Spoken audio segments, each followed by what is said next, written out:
Hello and welcome to the Jackcast, your Swansea City podcast. Back for a new year, a new season, but the same old presenters, myself and Steve Carroll. I said old, Steve. We old yet? I think we're probably getting there now, aren't we? Afternoon, Steve. How's things? They're not bad, thanks. How are you?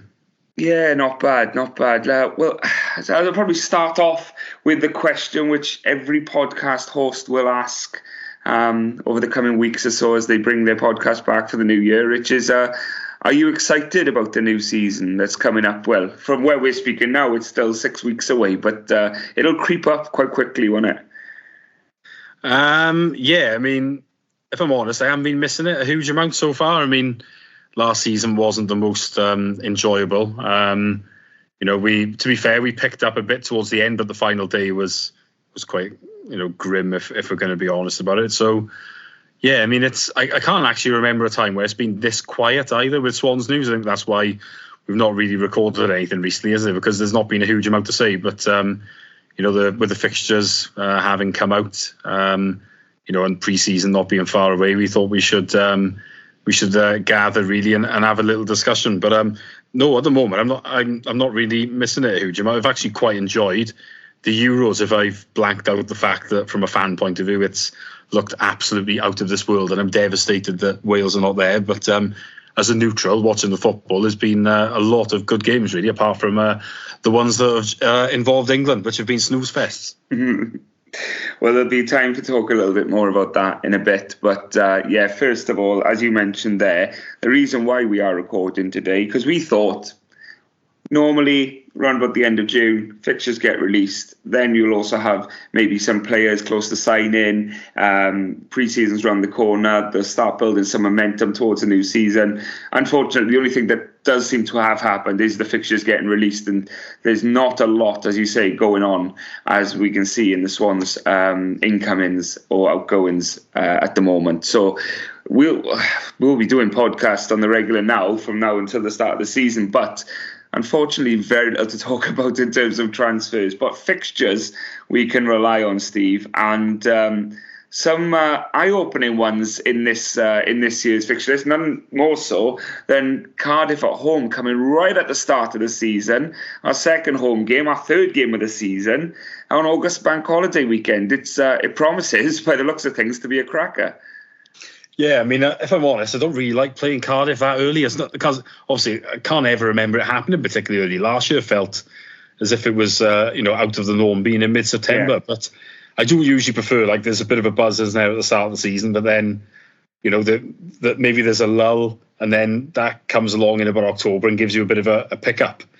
But yeah, I mean, this time there's no messing about. I mean, it's going to be on our minds before a ball is kicked, really, isn't it? That literally when we go up to Middlesbrough, it's 2 weeks until the first derby of the season. So, yeah, it's starting with a bang. And I mean, given that not a lot has happened transfer-wise yet, you have to believe that maybe, we wouldn't have done the type of business that we're looking for at that point. Certainly not all of it. And that's not ideal either, really. I think what I've quite liked is the last few years, when we do play them in about October, we've almost settled into the season a little bit. Yeah. And obviously we've had good results when we play them around that time. So when it changes, it doesn't make me feel brilliant, although, I mean, who's to say I'm right? It could be absolute crap what I'm talking here, but yeah, I do see exactly what you're saying, and of course, the age-old thing in Cardiff, certainly in earlier years, whatever, would come out in the start of the season like a steam train just blowing away, but then as we would just say, the bubble would pop, wouldn't it, and Cardiff would fall away.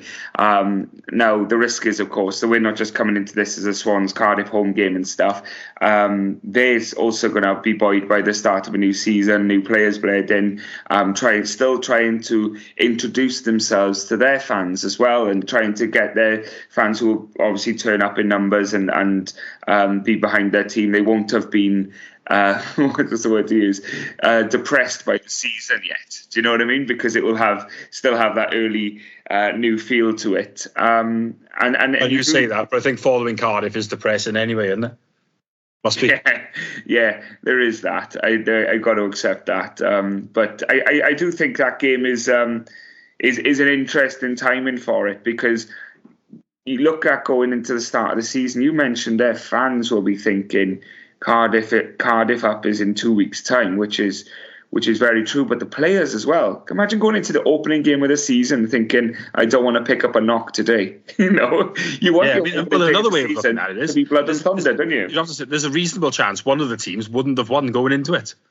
If you know what I mean. And I know it's only 2 games, but if you haven't won going into it, and then you were to then lose that one, it just adds unnecessary pressure right at the start, doesn't it? And you know what the media can be like sometimes. It can build, can't it, like quickly and stuff like that. So in that sense, I don't think it is ideal for anybody really. It's just you'd rather you'd been able to play your way into the season a bit before that comes along really. But I mean, it's probably not as bad as last year, where if you're winless in September and then you've got it, then it's particularly bad, isn't it? So yeah, it's certainly, it makes things different, doesn't it? It being so early in the season, but hopefully we won't start at that point. We'll be fine, in the first couple of games or whatever. But yeah, I mean, it will loom large, won't it? With it being like say on that August bank holiday, very very early in the season. Yeah, and you do hope it doesn't become something that everything else around it pales into insignificance, because you do tend to find the first couple of months of the season can shape the mood among the fan base. We know that from last year.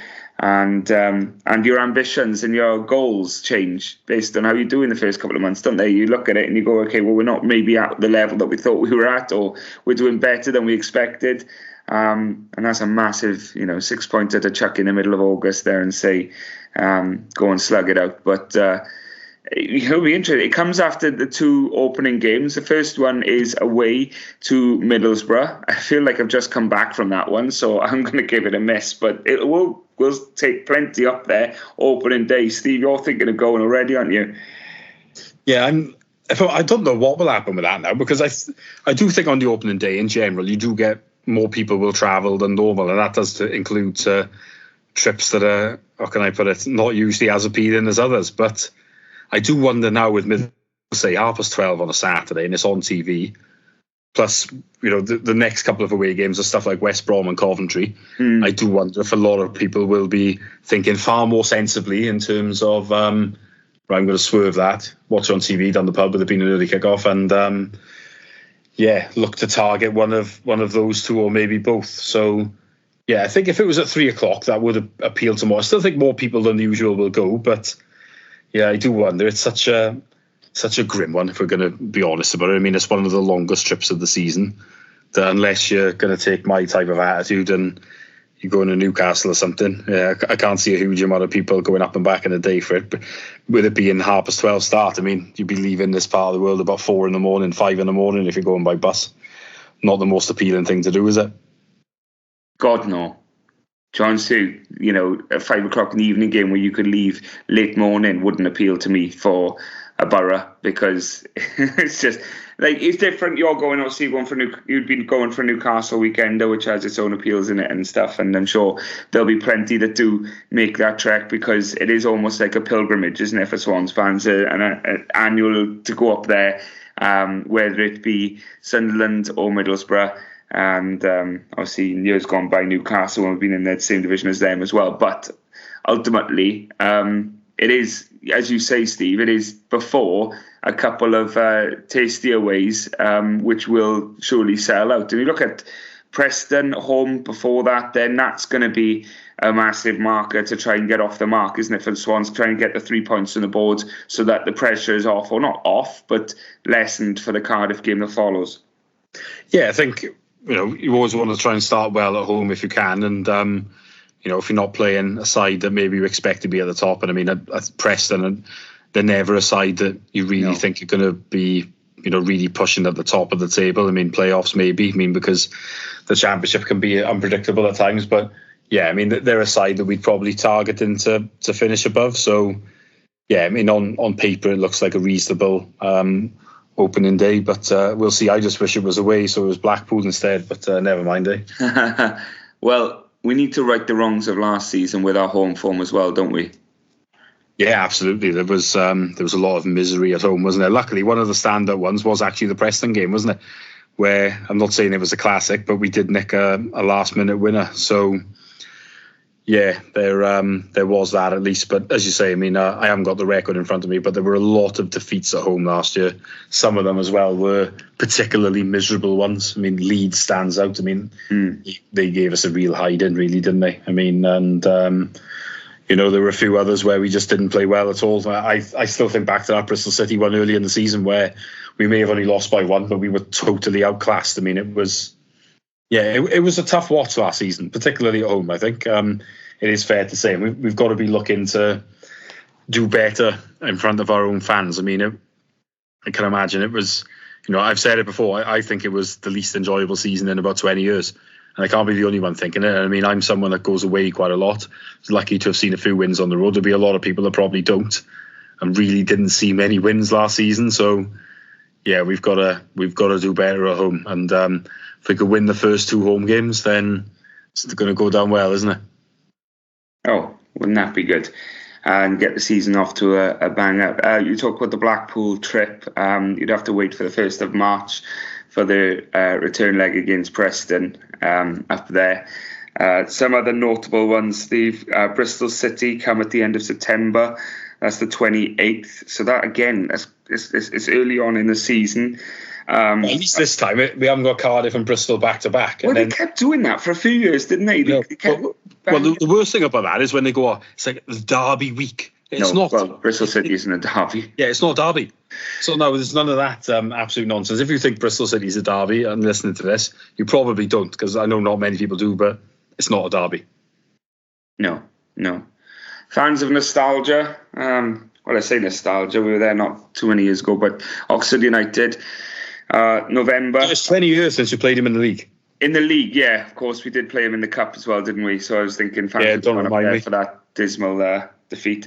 God, I talk about Swans in misery sense. Leeds at home, that's always a good one. Well, it wasn't last season, but atmosphere-wise, it promises to be. It's better on a Saturday, isn't it? Saturday will be a cracker. Saturday, 3 o'clock, hopefully, if they doesn't get moved. That's a good one.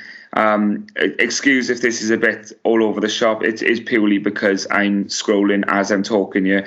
End of November, Portsmouth, who came up as well, they're going to be coming down to the Liberty. Let's find when we play them. Good weekenders. Let's have a look. New Year's Day, Portsmouth, isn't it? New Year's Day for Portsmouth. There we go. I'm just having a look for potential good trips here. Luton at the start of December. I don't know if it's December games, but there are some good trips there. Wish they were on different times of the year. Luton at the start on the 7th. Plymouth, nice trip, is a Tuesday night game though, so that's out the window there. As you say, Portsmouth, New Year's Day, so we'll take a fair the Saturday before Christmas, surely. I mean, that's got to be the trip to end all trips, isn't it? Now, you're setting records for fan attendance for that one, I think. Have you ever had single-digit away fans? I don't know. I remember though, there's always Swans fans that live up north, so yeah, there are. Never going to sink that low, is it? Credit to them. Saturday, the 18th of January, is the other big one that sticks out there. It is the trip up to the Cardiff City Stadium to complete the 3rd double, we should hope. What's that going to be called, Steve? I think we're getting way too carried away here. And this is the type of thing that Cardiff do when it usually bites them. So we're not even going to talk about that. The difference between me and those Cardiff fans, Steve, is my tongue is firmly in my cheek. And I think they believe it when they say it. Bristol City away is February the 8th. These are all... That'll be moved in about 2 days, probably. Remember last season, they couldn't wait to move either Bristol City game. Yeah, so it has had a bit of trouble in recent years. But the thing is, we've got to remember now as well that, a lot more games are going to be on TV this year. So, yeah. I mean, I'm reading it as both Bristol City games probably going to be moved for TV. Yeah. But I don't view that as terrible, because every time we go to Bristol, it feels like they won't let you in any pubs anyway.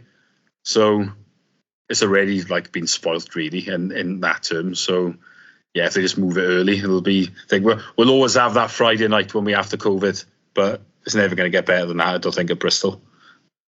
Oh, it's incredible. Saturday, March the 29th, Leeds away. That should sell well. If you did want to go to the northeast but didn't fancy the opening day and fancied perhaps waiting a little bit later. April the 12th is Sunderland away, and of course then you don't actually have to venture into Middlesbrough at all, which is always a bonus. And the final day of the season is Oxford at home. And so, those are probably the big polls for that. I might have missed one or two there. Apologies if I did. But which ones? Is we have actually, I think the London ones are not too bad. You know, they're right at the end. But Easter Monday and Millwall on a Saturday, that's far better than what we usually seem to get, where a lot of the time they seem to end up on a midweek, isn't it? So I think that's a positive. Yeah. Easier to get to. Yeah, I mean, because I was looking at some of the midweek ones, like I think both Sheffield's on a midweek, and I mean, they're far away anyway, so it doesn't really do much damage. It's not great for the people that go regularly, but Plymouth a bit disappointing on a midweek, but I think Watford's a midweek. I mean, I'm not huge on that. I was hoping Stoke would be midweek because that's terrible. But yeah, I mean, last year I was looking at it. I do feel like they've fallen a little bit better this year because I remember QPR was a midweek last year, and I think Leeds was a midweek. Southampton was Boxing Day. Leicester ended up in a midweek, didn't it? I think because of the FA Cup. So if you think of it like that, I think they have fallen a little bit better this time. Let's hope that TV doesn't ruin it too much. Yeah, I mean, I think a lot of the TV games, from what I can gather, are going to be Saturday lunchtimes, which isn't ideal. But if I'm honest, I had visions of this new TV deal being a bit like them really spacing them out. Like you might see a Thursday night, you might see a Sunday evening after like Super Sunday on from the Prem, and then a few Monday nights and stuff like that. But I don't think it's going to be hugely like that. I think mainly you will see Friday games, you'll see Saturday lunchtimes, maybe the odd Sunday, but I don't think you'll see huge variation much else. I mean, you might get the odd Monday as well, but I don't think they're going to be quite as ridiculous as that. I think what you'll see more is like you might get 3 games from the Championship kicking off on a Saturday lunchtime. So at least they are going to be paired against each other, whereas I had the visions of they would space them all out one game at a time, when in reality nobody's really going to even watch them. So I'm at least pleased they're not going to do that. Yeah, some common sense. Let us know if there's any that you're planning on going to, even if it's later on in the season when we can see how the dust settles. But if there's any that stick out for you and you want to let us know about them, you know the Twitter handle by now, the Jackcast, so you can just give us a tweet and we'll keep an eye on that for as the season goes on then. Steve, let's talk about the podcast, because we had a chat the other day and we thought maybe we'd mix things up a little bit this year, didn't we? Because we have this pattern where it's me, Steve, or a guest sometimes. We have our good friends of the pod that come on every so often and contribute so greatly towards it. But we thought, whilst that will continue because they had great insight, we'd also like to extend it to you, the listeners, and get you guys on. Get a fan on every week or as close to every week as we can do, depending on availability and time scales, and see if we can get that happening regularly. So we'll start that. We'll get that out on Twitter and make sure that you're all aware, and hopefully we'll get a few responses and people can come on and we'll have a chat then. Chat about things that you want to talk about. You might want to bring something to the table, your favourite Swans memory, or something that was funny that not everyone will know because it was happened between you and your mates or whatever during the Swans game, and share it with the world. As long as it's publishable, we can go with that. But we're looking forward to that, Steve, aren't we? Yeah, hopefully. So we'd be excited to have a few people on. So. Yeah, obviously only one at a time, but we will accept having fans on, but we do reserve the right to veto, don't we? Yeah. Well, you're just talking about thinking of certain people in your head there, are you? We've got a few people muted and blocked, have we? Haven't checked the Twitter lately. Well, maybe you have. I have, I got loads of people muted and blocked, but I shouldn't share them right now. We're going to look to see to do that, so keep an eye on Twitter and we'll get that going as soon as possible. Right, let's take a quick diversion from the Swans. We'll come back to it in a bit, but for now, what seems to be quite in the moment is the Euros that's going on, and of course we're not there. We're not in Germany getting drunk and celebrating and enjoying the time. Looks very reminiscent of Euro 2016 there in the streets of Germany. And jealousy is running right through the streets of Wales, I'm sure. But one thing that Wales are connected to with this is, finally, Steve, Rob Page has managed his last Wales game. Yes. I was a bit surprised. I mean, look, I think everybody knows my feelings on Page, but I mean, to round it off with, a draw against a bunch of part-timers and then, take a good few slaps from Slovakia. I mean, look, it absolutely had to happen. It should have happened a year ago at least. I'm relieved that they have now at least acted. So gives a little bit more hope, I think, for the future, because I think if Page had stayed, we'd have carried on going backwards, dropped down the seedings, crowds would fall. It'd be a vicious circle and just be for me, a lot of the hard work that's been done by people like Gary Speed, Chris Coleman, was being undone. And it's been being undone for a little while now. And I'm glad that he's gone, and we need to get somebody else in now that can, and they don't have to take us to the heights that we've been to before, because I don't think this group of players is as good as previous ones. I think the squad isn't bad, but we don't have you don't have the individual, do you? No, it feels like that. It's not a badly rounded team, I would say, if everybody's fit. And I particularly look in the forward positions, maybe especially with wide players, where there's reasonable options there, but in a lot of other positions, it's not great, is it? I mean, goalkeeper is not great, which we'll touch upon with the Swans in a bit as well, I'm sure. But it's not brilliant for Wales right now. And as we know, in international football, you can't sign people, so you are stuck with what you've got. We need to bring a manager in that will make us greater than the sum of our parts, which is how we've been successful before. So that's where we need to look. I don't have a standout candidate, if I'm honest. Doesn't necessarily have to be a Welshman. I think if you can get a Welshman, then great. But I mean, I don't think you should be naive enough to narrow your pool to that. But we've got to, it needs to be the best person for the job. So wherever that is, I hope they get it.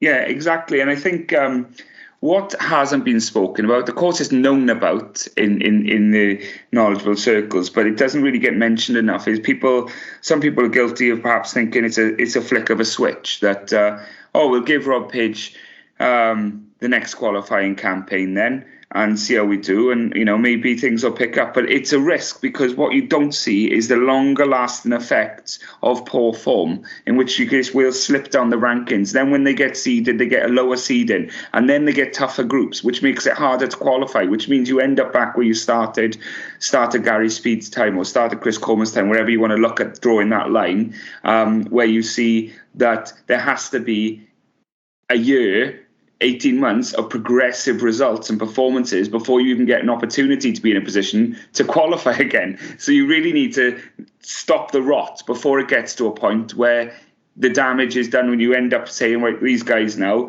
we're good, we're really good, we're playing well, the fans enjoy watching us, but once again, we're seeded in a group of death, because everyone above us is far better and far higher ranked than us. And I think that's something that needed to happen.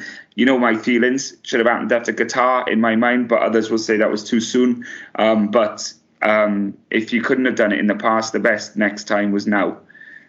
Yeah, well, for me, I think when it got to last summer, when we'd been embarrassed at home by Armenia and lost away to Turkey, that really had to be the end. I've never had great faith in Rob Page. I mean, the truth is, it was a difficult situation because Ryan Giggs was obviously suspended. So you can't really appoint somebody else in their place. But I mean, I think the Denmark game at the Euros 3 years ago really showed up Page, and nothing's changed my mind since, because we started that game well. They made a tactical switch of, they put a defender into midfield, and it was a completely different game after that, and he just didn't react to it, and that just showed the levels. And I think since then, even in the qualifying for the World Cup campaign, we were jammy in a lot of games. We were poor against Estonia at home and drew. I remember Belarus away, we won because Bale had a shot and the keeper basically did an Andy Fisher and threw it in the net. So people who are keeping note of the Jackass Easter egg, is an Andy Fisher mention in this one as well. Yeah, there we go. So and then I think in 2022, he won 2 games in total and double figure games, and luckily it was both the playoff games. So look, it's great that we got to the World Cup and all this type of thing, but I mean, when Page was up against similar sort of opposition, he tended to get found out, and there were a few times where we were against weaker ones and we weren't good enough either. So, look, I think I'd seen more than enough to tell me, like last summer, absolutely had to be the end. They really should have made that decision at that point, because at that point, realistically, the top two was gone. It would have taken 4 wins. Like, that would have done it. But they should have been in their head thinking, right, we're not going to get top two here. We'll make a change. New manager will come in. He will have 4 qualifiers to see where we're at. And then with it in mind that he'll then have 2 playoff games, and he needs to be able to know what his best team and his best formation is by that point to make sure that we qualify, or at least to give us the best chance of qualifying. And they chose not to do that. And they paid a heavy price. I do recall you even thinking, maybe we sack him, before the playoffs and get someone in on... as a bonus to get us there, kind of thing, wouldn't you? Yeah, I thought that for the World Cup, I must admit, because that was always the chance then. It's like, if you do that, and like you say, you dangle a big bonus in front of somebody to think, especially with the World Cup, that you will get to manage at a World Cup. And yeah, in general, Wales can't afford to pay as well as club football. We know that. But if you know you're going to get, like, I don't know, however many millions for getting to a World Cup, you could say, right, qualify us, there's $1 million bonus. People would do it, especially if it's only for a short-term thing, maybe. But yes, for me, last summer, Page should have gone. It is that simple. The FAW got no one to blame but themselves, unfortunately. They've caused this. I hope they're in as much pain as we've been, having to, watch all the scenes of fans living the dream where we should be there, in my opinion, and we're not. You think what I think the turning point was when the fans turned. I think that's contributed to it, isn't it? It has to have. And that's why sometimes you, as a fan base, there has to be a limit. You have to turn. And it does show that does tend to get the reaction. I'm convinced that the fans got Bob Bradley sacked on that Boxing Day, for example. You remember that, didn't you? Yeah.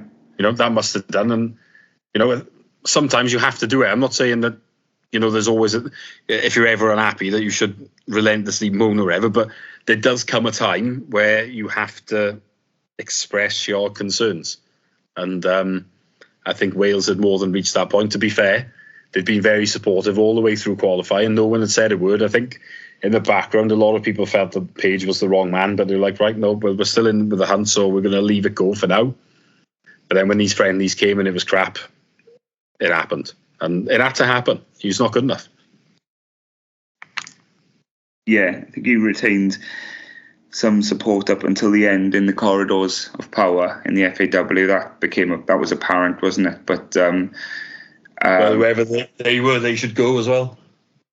I mean, sometimes it happens, Sometimes when someone is vouched for by someone and it turns out to be a disaster, then there's a clear out. But I don't know if that will follow suit. But it's not. Let's just say if the Swans transfer window goes badly this time, there should be somebody very high in the firing line. Yeah, I mean, and that would it just be your head of recruitment then, or would it also be your chairman who so vocally backed him? Because you have to look at that side as well, don't you? It would not look good, would it? Based on, relentlessly defending him. So, but hopefully, so I do think if it was a bad summer, then yes, Watson is in the firing line, but then Coleman did defend him to the hilt. So that's where it does also become a little bit trickier, then, doesn't it? But we're speculating at this stage. I think we've got speculation. At the end of the day, they've decided not to make a change, which they're the people who make the decisions. They're paid to make them. So that's it. We have to, for now, see how things go over the summer. But obviously, then you do have to allow a certain period into the season to see how the signings have got on as well, really. But look, if it goes bad. Because I wanted to just segue back into the Swans, but before we do so, just a final part on Wales. Anyone you fancy getting the Wales job? I mean, there's been a couple of names bandied about today. Thierry Henry's one was mentioned. I feel like that potentially is a lazy one. He did his badges here in Wales, and that was, there's a few photos about him in a Wales training gear because of that, and that's potentially just 1, 2 and 2 is 5, but don't know if there's any more to it at this stage. Potentially. Yeah, I think it's a tricky one, really, because we know, as I've said, the FAW can't pay a huge amount. to a manager. I think what they did with Ryan Giggs, it was a contract that was like a certain number of days per year. So that then meant that he was free to seek other employment, and obviously not as a manager, but if he wanted to do punditry, then he could go and do that, for example, or anything else. It might be I don't know, if he wanted to do after dinner speaking, as an example.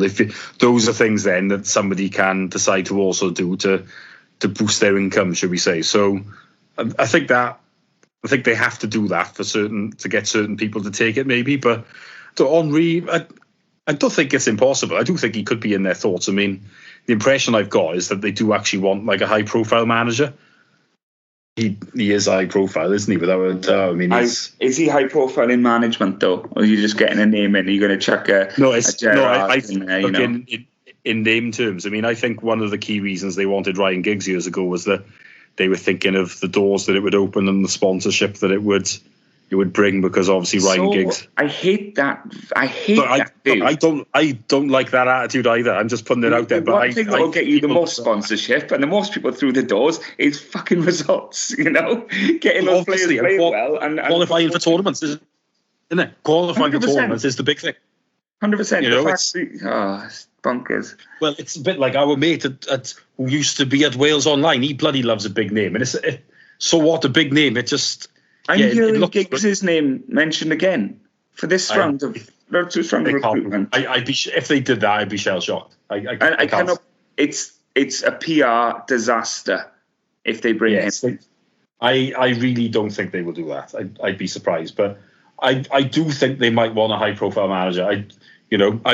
That's not the route I would go down necessarily. I don't mind going down that route if the substance is with it. It's fine then. But I don't like the idea of going down it otherwise. But the truth is, we don't know. I mean, what I will say about Henry is he has managed. Not sure how great he did in a couple of jobs that he's had, but he has worked extensively with Roberto Martinez with Belgium. He's currently the French manager. We have to believe that he would play nice football. Martinez isn't employing somebody that doesn't share a similar philosophy to him, is he? No. Let me check another name at you. Let me check another name at you, which will provoke an even stronger response, but maybe a more positive one that's been bandied about, which is Roy Keane. Roy Keane. Oh, he has had success in management, and he has been in international circles as well. The godfather when it comes to punditry. No better. But Roy Keane could be hero zero, couldn't it? That would always be my outlook on him, because that's just Roy Keane, that is, isn't it? It is Roy Keane. I mean, there's a lot of what he says I agree with, because he does call people out to not doing as well as they should be. Certainly people that are not giving their all, but the problem is Roy Keane will annoy people and upset people. Sometimes people deserve it, but there's other times where, like, can you imagine, right? Roy Keane, like, particularly in club football, international football might not be as bad, right? But Mourinho's been like this. In the end, you just must be looking at him thinking, do you know what, just go away because you do my head in. And I could see that I could see Roy Keane rubbing people up the wrong way in the end, but it might not be as bad if it's with a tournament. But look, Roy Keane commands respect. Mick McCarthy about that then.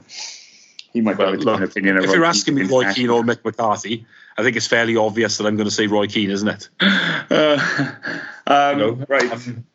We're going to keep an eye on that. Roy Keane would be a gamble. He'd get a reaction. He'd get people's respect. Well, this is why I feel like Roy Keane works best alongside a different character. Like, okay, I don't mean good cop, bad cop, don't you? Martin O'Neill. Now, I'm not even going to begin to insult people by saying Martin O'Neill is the good cop, because I think that was bad cop and worse. Yeah, apparently he's not, is he? I mean, he's a fiery character, Martin O'Neill, even though he's softly spoken. From what I've gathered on him, and you see it in his eyes sometimes. I think that was a case of bad cop and worse cop, but I still think he worked alongside someone better than being the focal point himself and not having anyone to bounce off.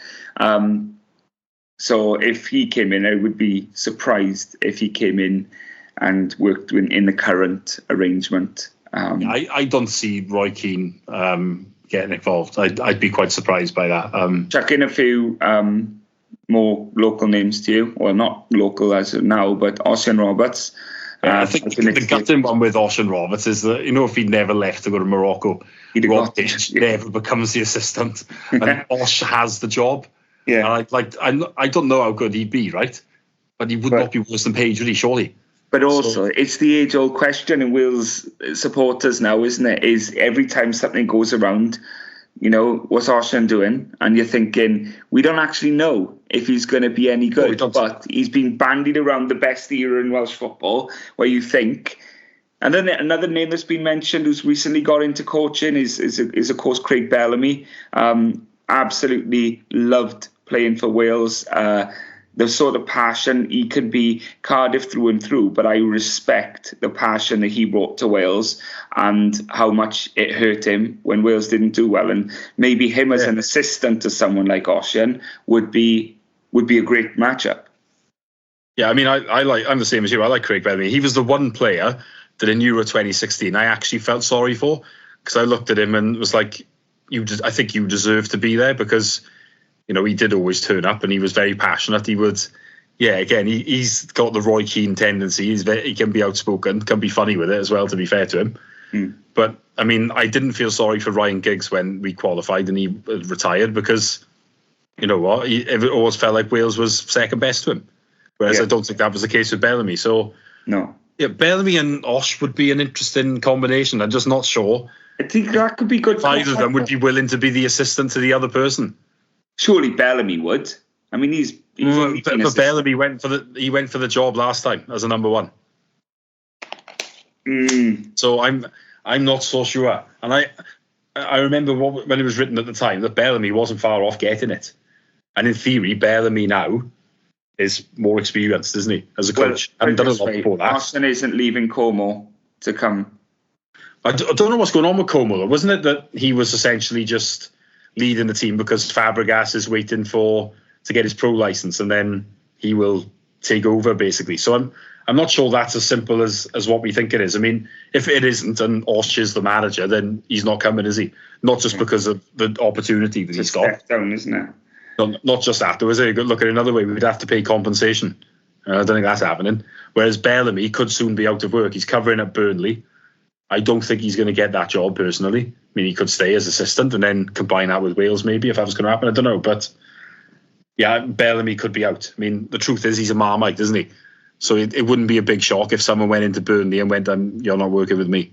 So I don't know. Bellamy would be a bit of a gamble, I think, as first-time managers always are. I mean, there's always an element of risk with them, isn't there? That doesn't mean you shouldn't appoint them, mind, because everybody's got to start somewhere. But I don't really like people that come along with opinions and stuff like someone who hasn't managed before, he'd be brilliant or he'd be crap. Just think it's very harsh to have that viewpoint. But I do like people who, rather than sit there and wait for like a top job, are willing to do the hard yards. Like, to be fair to Bellamy, he's working at Cardiff as a coach, then went over to Anderlecht and has now been at Burnley. So he's putting the work in, isn't he? Yeah, and he's, I think his opinion carries a weight to it as well. I think he's he had a successful career in football, and he's always been happy to speak his mind, and he does talk a lot of sense. Bear in mind, this is an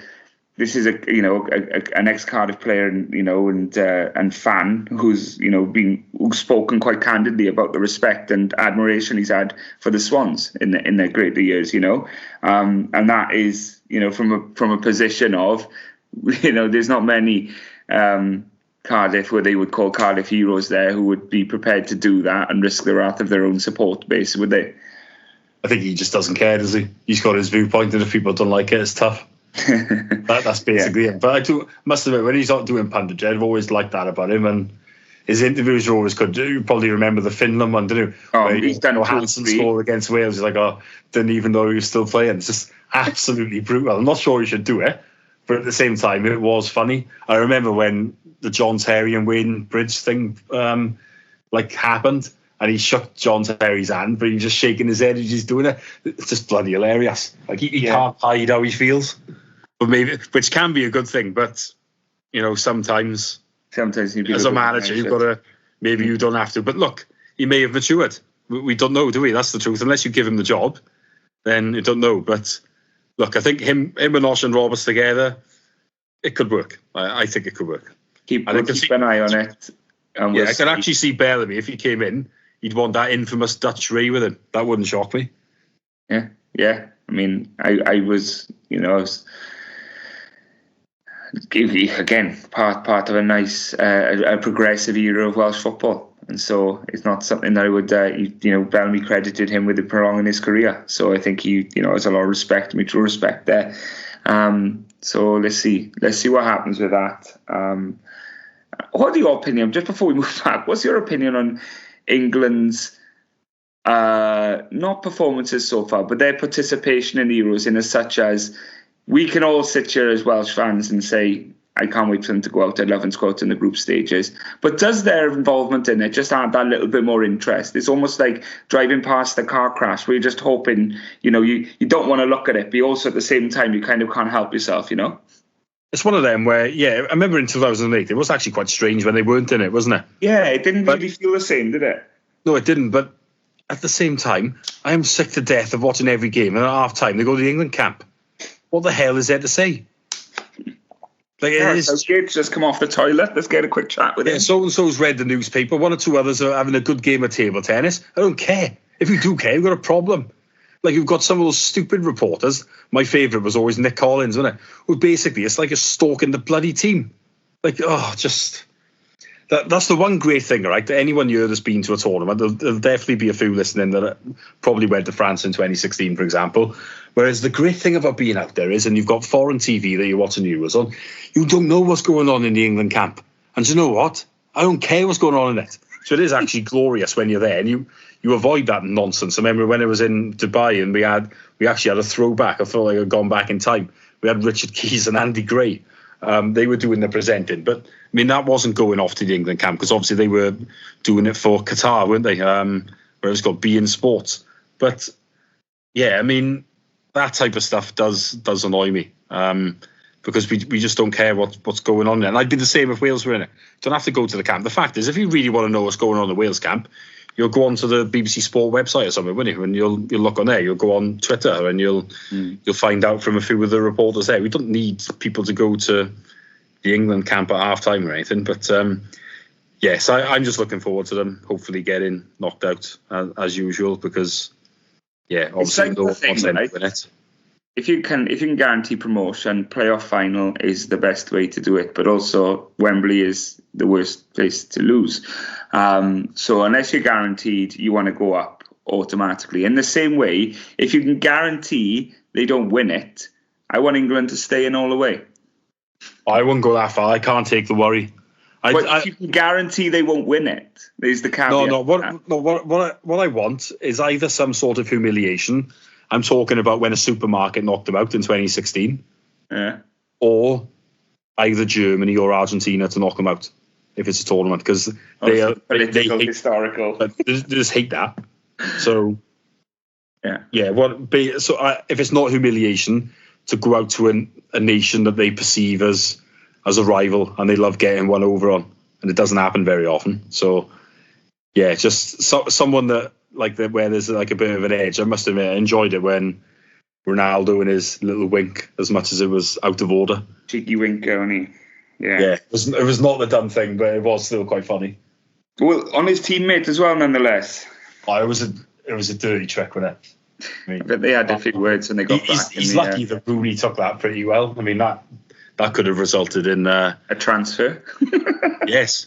So, it did eventually happen, didn't it? But Fergie played a blinder because I mean he'd done the hard yards with Ronaldo and he could have had to have lost him then. But it was not the best of touches. But yeah, I mean, ideally I do enjoy a Germany or an Argentina defeat. I mean, it's a shame England didn't finish second in the group because then they would have had Germany, wouldn't they?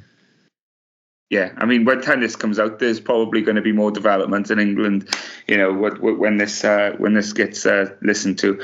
But we will have found out who's been in the games room and who's what for breakfast and everything, won't we? We need to get back on track.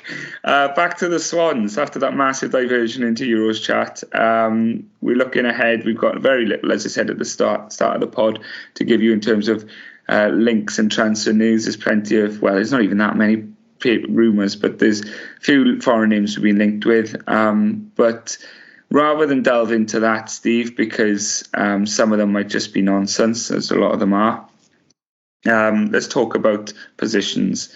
And we're starting the opening day at Riverside Stadium. And you're looking at the current Swans roster of players then. Who would you think we need to get players in for the start of the season? Well, I think if the season started tomorrow, I mean, I think we've got at least over half of the side where I'd be happy with players starting. But I mean, I think it's fairly obvious that me and you were going to say that we could do a sign of the goalkeeper, isn't it? I mean, it's a shame that Carl Rushworth doesn't look like he's going to come back, because he was a great player for us last season. I'm hoping, probably foolishly, that new manager at Brighton might see things different and thinks he should come back here. But look, I think we're going to have to be realistic that maybe he's not. So we're going to have to sign a goalkeeper, aren't we? I think that goes without saying, doesn't it?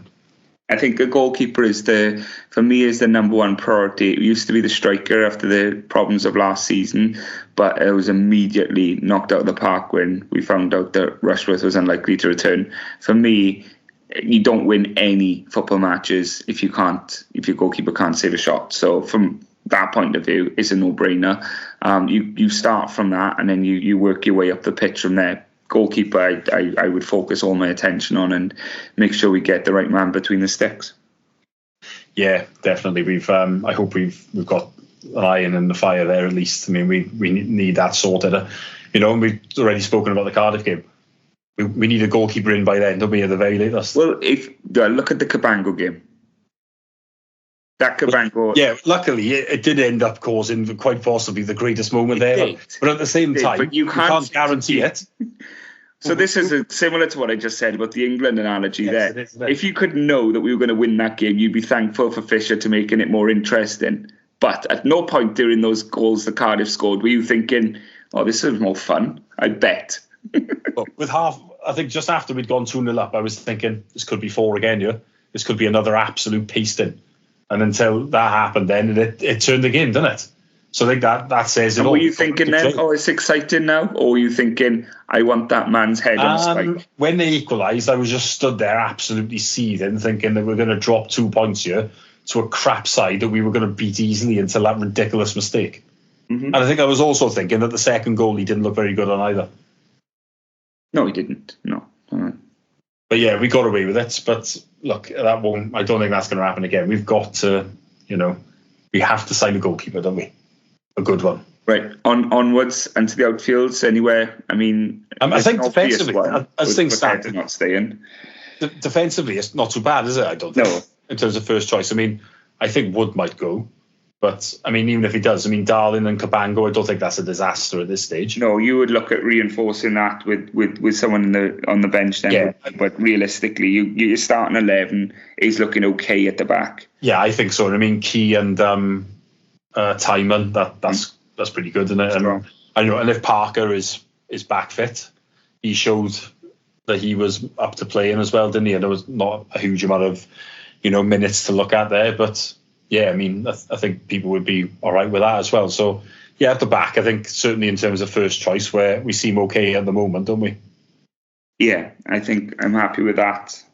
Yeah, those defensive options, we're good. I think the next position we're looking at is left wing, really, isn't it?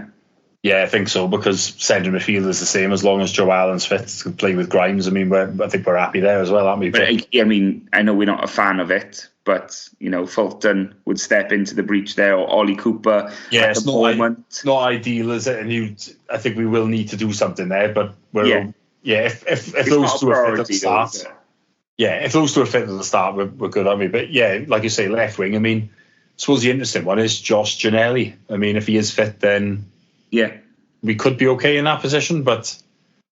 Yeah, I mean, I think we do have to target it at the same time. I thought Plaqueta did a decent job, to be fair there. I mean, not saying he was brilliant, and I definitely would have signed him, I think, on the right deal maybe. But, yeah, I think we'll have to look at that area depending on what Ginnelly's fitness is like. But if he is fit, then, the old cliche of like a new signing, isn't it?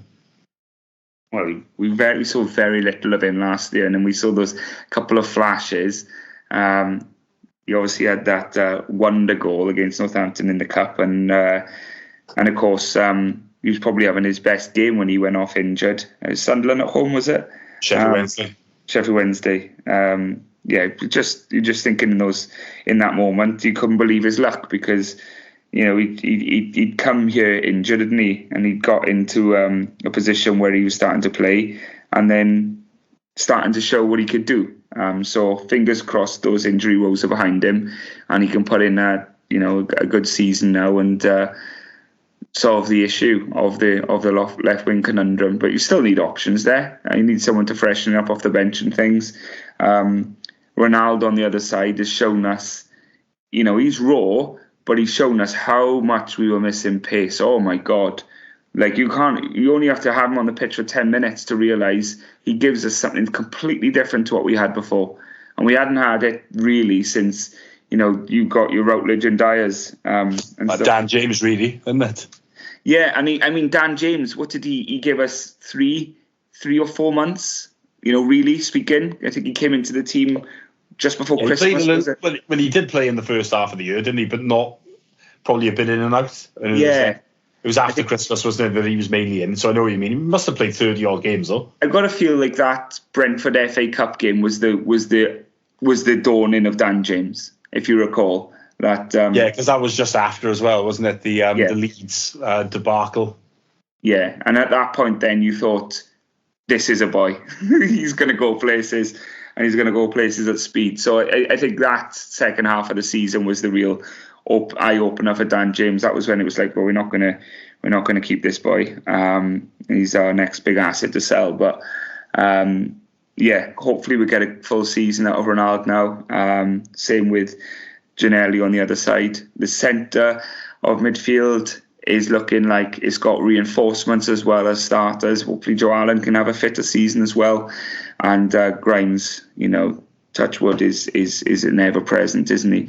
Number 10 threatens to cause a problem. Ollie Cooper really hasn't kind of dug himself into any sort of position to stake a claim for an attacking midfield place. But the bigger issue perhaps on the horizon is that Jamie Patterson's new contract still hasn't been signed, and I'm growing increasingly weary of listening to Jamie Patterson's contract woes with Swansea City, and I'm more and more thinking, why don't you just go?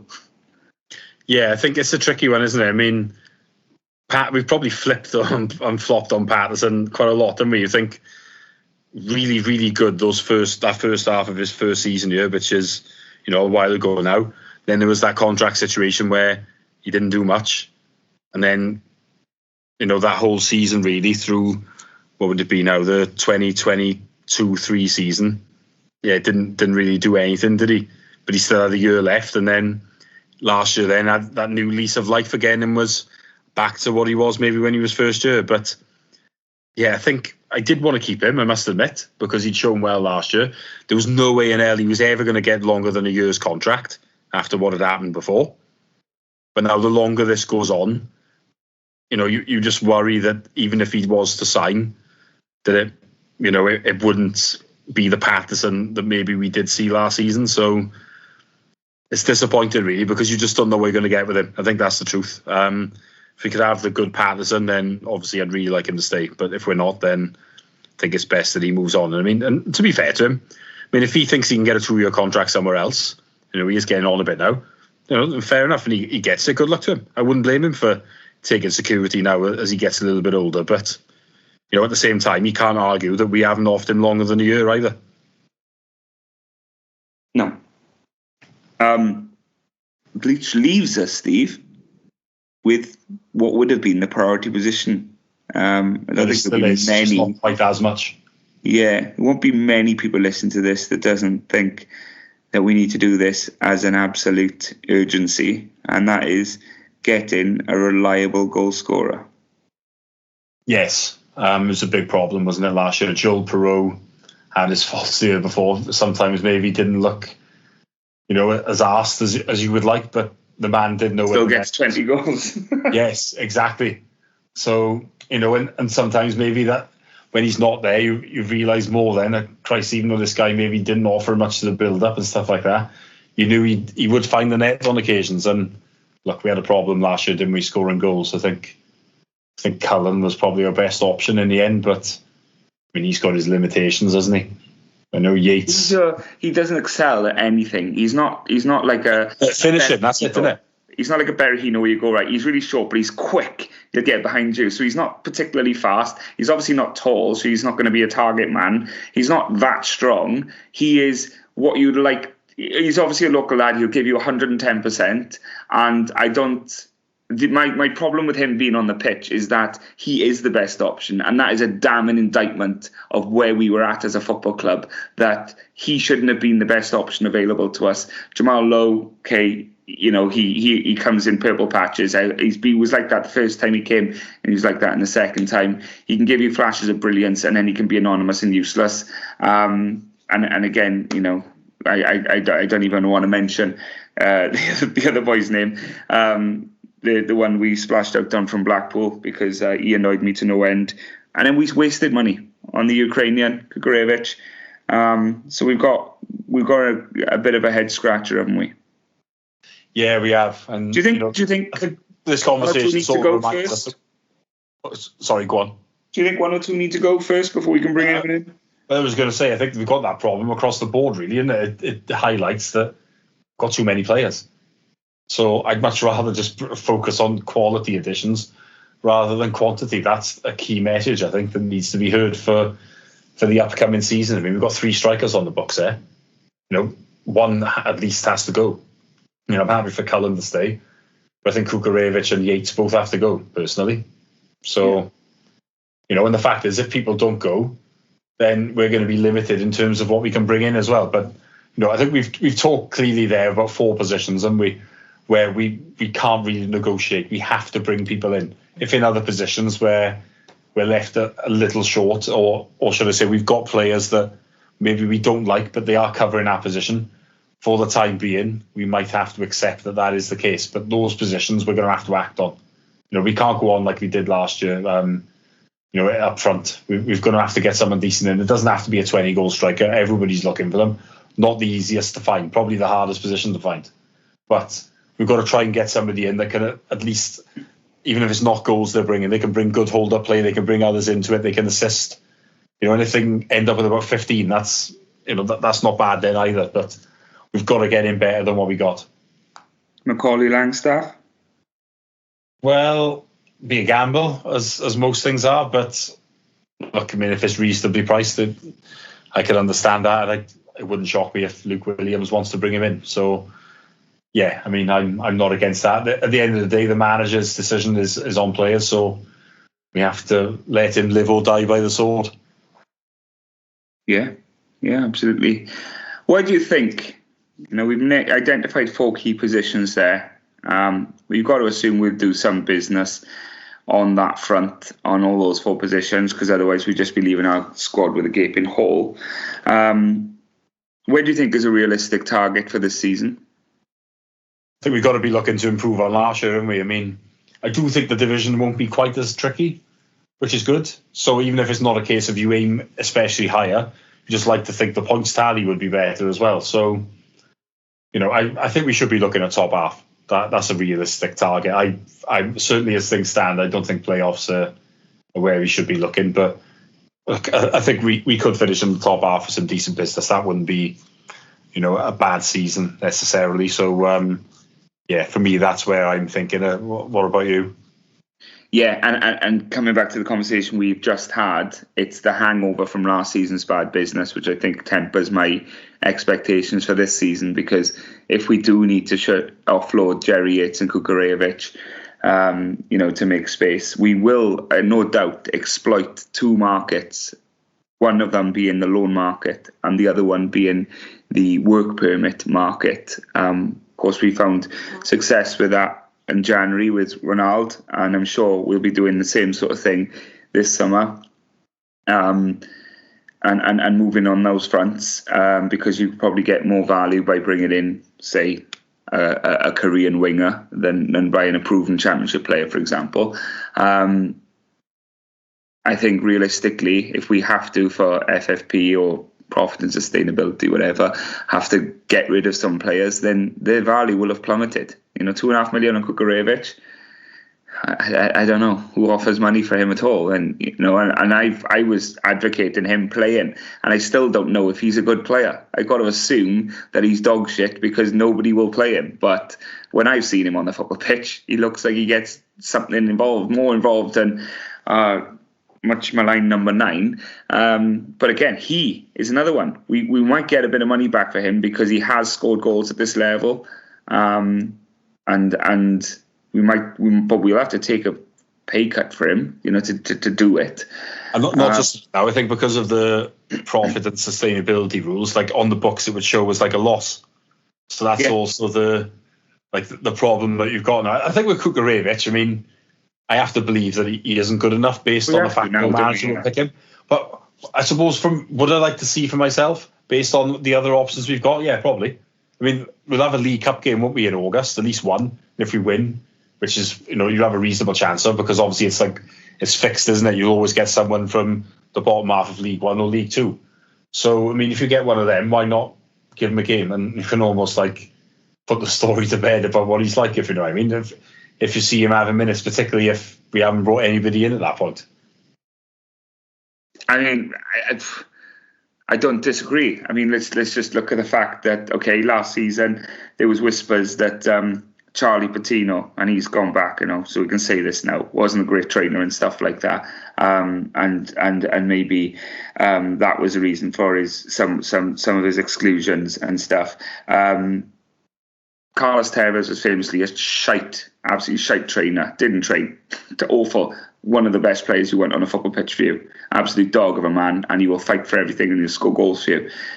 Kukarevic might be useless on a football pitch. He might be one of those who's terrible on a training pitch but turns on a match day. I don't know. I'm speculating, but what I mean is I cannot say I do not like that bloke.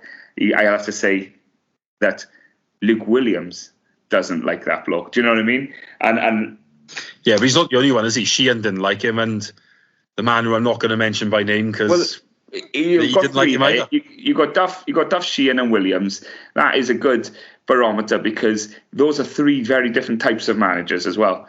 And none of them have seen a place for him in the starting 11. So it's not just he doesn't suit a style of play, because there's 3 different styles of play there, and he didn't suit any of them, or for whatever reason didn't play. So you can assume he doesn't train hard enough. You can't keep saying managers are wrong, can you? Because if you look at it, Joe Rodon, I use an example, right? I think it was Mourinho, Nuno, Conte, or whatever at Chelsea, on the Spurs, sorry. None of them have picked him. Yeah. And I like Joe Rodon, right? But they clearly think he's not at that level, don't they? No. Yeah, in the end, you have to take that viewpoint. Now, Rodon is still a good player. Now, he will get a move, I would have thought, this summer. He did excellent. He's done excellent at Leeds, isn't he? So it's a shame for him that Leeds haven't gone up, because that would have been perfect. They might not be able to afford to buy him now. But yeah, he's also excellent for Wales as well, isn't he? So there's no doubt in the quality of the man. But like you say, when 3 or 4 managers in succession aren't fans, it's hard to make an argument against it.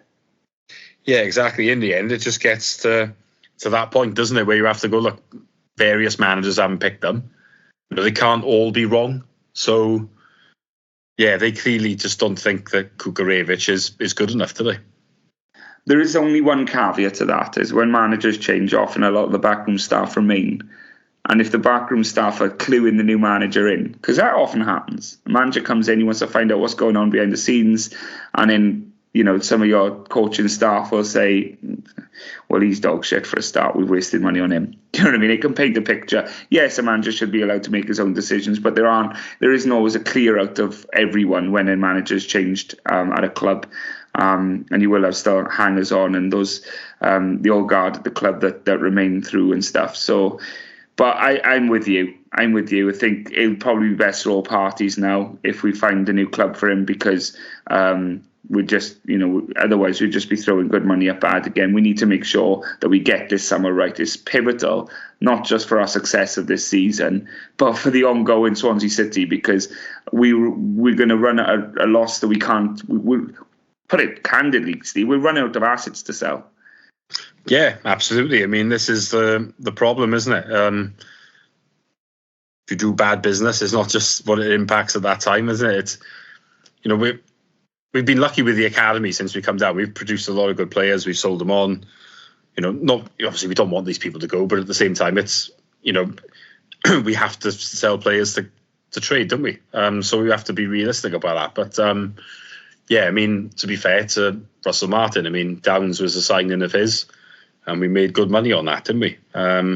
If we make money on Nathan Wood now, it'd be a similar thing. But like you say, we're running out of them, aren't we? We're going to be looking almost at someone like Sam Parker, who's barely played any minutes, and hoping that he has a really good season, and then we can sell him in a year's time for a lot of money. I don't really want to be looking at that at this stage, because this is a guy that we don't know how he's going to do we, for example? Whereas if you bring players in that do well and then you sell them for a couple of years later, it's a little bit different, isn't it? Brentford were the masters at it, weren't they, when they were in this division? Finding people on the cheap, selling them on, and then reinvesting that money then. But a lot harder to do than what we're saying it is. It's interesting you mentioned the Sam Parker thing there, because I keep seeing this article pop up on my phone, or maybe not an article, maybe a series of articles of different fan journalists saying that if Cardiff City were to sell Ruben Caldwell this summer, they should demand over 10 million to up to 15 million for him. And I think, on what grounds? Because nobody's doubting that the boy has potential, but what you're paying for, £15 million pays for a product, and that is not a guaranteed product. He has injuries problems and stuff like that. He's never really been able to force his way into his Cardiff City team consistently. Realistically, if Cardiff City were to sell Ruben Caldwell this summer, they would probably get 5 million, because he would still be paying good money for what is a good potential player. But you can't. So I'm saying, if Cardiff think they're going to get that type of money, Caldwell has to play 35, 40 games this season. And he has to be pivotal. He has to be absolutely instrumental to everything they do. To say you would sell, to sell a player in this division for that money is always a top player. And look, we got less than 15 for Perot, didn't we? Who scored 40 goals across 2 seasons. I do think, before COVID, there may have been a point, because you think McBurney went for whatever it was, 20, didn't he, at that point? At this stage now, a player like that isn't going to go for 20 million, I don't think, because I just think a lot of clubs have just got less money since COVID. Maybe not the very top ones, but in general, you're not seeing players go for the fees that they did before that. But, if they think they're going to get that type of money for Caldwell, having barely played, it isn't going to happen. It'd be a big shock, wouldn't it? Yeah, and it would skew the market right up, because you're looking at players that have genuinely achieved great things in this division last season, going for less than that amount, and you're thinking, well, what grounds do you? Because he's not even as if he's like, well, this boy is the absolute dog bollocks at his young age. He's shown flashes of it, and when he is on the pitch, he looks a very useful player, and hopefully one for the future for Wales and stuff. But I look at it and I just think it's bonkers money. But this is, pull it back to Swans, is the Sam Parker thing is, you've got to hope he comes in that instance and he plays nearly every week. But he's got a very, very good player playing in his position there, who he brought in last summer. And apart from a couple of weeks of the season where he was injured, and we went through about 5 right backs last season or something bonkers like that, didn't we? The position is his if he's fit and firing, isn't he, Josh Key? Yeah, it is. So, but we'll see. The fact is, Parker and Key haven't really gone up against each other yet, have we? Because one of them was always injured. Yeah, so very true. At the same time, we don't know what which way he will lean towards. So that'll be interesting to see. It will be. That pretty much wraps us up for this Welcome Back podcast. I do thank you for joining us and staying with us if you're still here. We're over an hour now. We're an hour and 8 minutes into this one, so thanks for sticking with us this long. We will try and do what we promised at the start of the pod, and that's get the messages out and hopefully get a fan on for the next pod. It won't be immediately, because obviously there is very little to talk about. This was just a welcome back, but keep an eye on the Twitter account and we'll let you know when the next one's coming up. And if you are interested, drop us a line and we'll get back to you on that. But from myself and Steve, I'll let you get back to the Euros. Steve, enjoy. Yeah, cheers. Bye-bye.